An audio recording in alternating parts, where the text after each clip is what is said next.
కాలానికి తొక్కకపోతే నా పేరు పవన్ కళ్యాణ్ కాదు, నా పార్టీ జనసేన కాదు. ఒక పార్టీ అధినేతగా తన పార్టీ కార్యాలయాలను నిర్వహించే క్రమంలో ఎన్ని అవరోధాలు, నిర్బంధాలు ఎదురైనా పవన్ వెనక్కి తగ్గలేదు.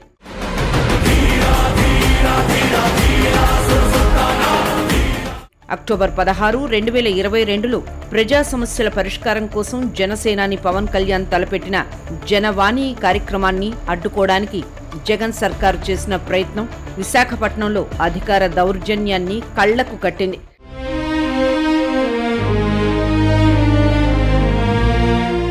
విశాఖకు వచ్చిన పవన్ కళ్యాణ్ కు పోలీసులు నోటీసులు ఇచ్చారు. ఆ సమయంలో పోలీసులు పవన్ కళ్యాణ్ కారులో నుండి తన కోసం గంటల తరబడి వేచి చూస్తున్న ప్రజలకు, అభిమానులకు అభివాదం చేయడానికి కూడా అనుమతి ఇవ్వలేదు.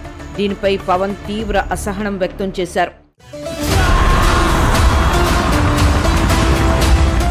ఇక విమానాశ్రయం వద్ద మంత్రుల కారుపై దాడి సహా ఇతర ఘటనలు పవన్ కళ్యాణ్ నాయకత్వం వల్లే జరిగాయని వైసీపీ ఆరోపణలు చేసింది. ఈ పిల్ల సేనలు, ఈ పిచ్చి అదవలు, ఈ రౌడీ మూకలు వీళ్ళందరూ కలిసి ఏదో దాడి చేసి సాధిద్దాం అనుకుంటున్నారు.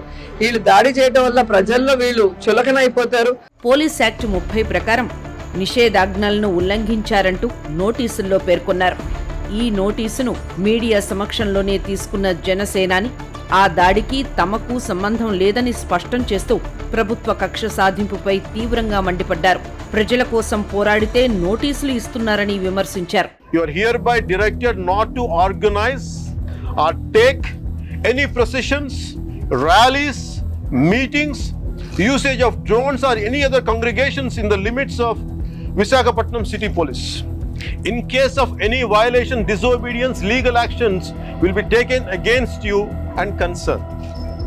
ఇది మనకు వచ్చిన అవార్డు. ప్రజల కోసం నిలబడితే ఇది మనకు వచ్చిన అవార్డు. తాము విశాఖ రాకముందే గొడవ జరిగిందని, తమ రాక వల్ల రెచ్చగొట్టడం జరిగిందన్న వాదన పచ్చి అబద్ధమని అన్నారు. మేము లేని కాడికి మా ఫ్లైట్ 4:50కి ల్యాండ్ అయ్యే టైంకి, 4:30కి ఇప్పుడు ల్యాండ్ అయ్యే టైంకి గొడవ జరిగిపోయింది. మేము ఎక్కడ ఉన్నాం అసలు దాంట్లో. So it is basically like to fixes, అంటే మేము అట్ ద బిహెస్ట్ ఆఫ్ మేము వచ్చి రెచ్చగొట్టి మీరు గొడవ చేయించారన్న దానికి ఇంప్లికేషన్ చేయించడానికి ఈ కేసు అంతా. అటెంప్టివ్ మర్డర్ మా నాయకుల మీదే కాదు, నువ్వు చెప్పినందువల్ల జరిగిందనే ఫ్రేమ్ వర్క్ చేయడానికి ఇదంతా చేస్తా ఉన్నాం. అవినీతి పరులకు, నేరగాళ్లకు కొమ్ము కాస్తూ ప్రజల కోసం పోరాడే వారి గొంతు నొక్కాలని చూస్తున్నారని విమర్శించారు.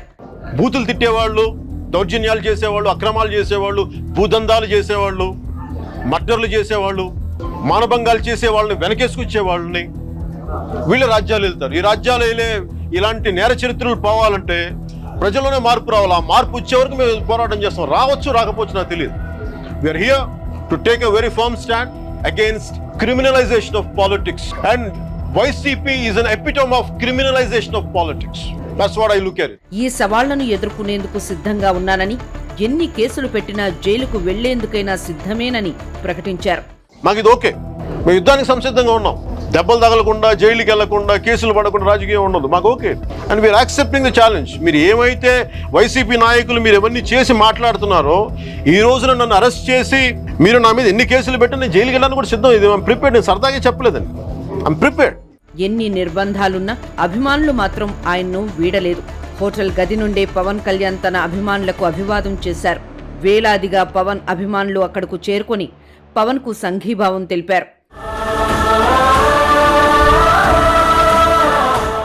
రాజకీయంగా బలమైన పదవులు లేకపోయినా ప్రజల ఆదరణ పవన్ కు తిరుగులేని స్థాయిలో ఉందని ఈ సంఘటన రుజువు చేసింది.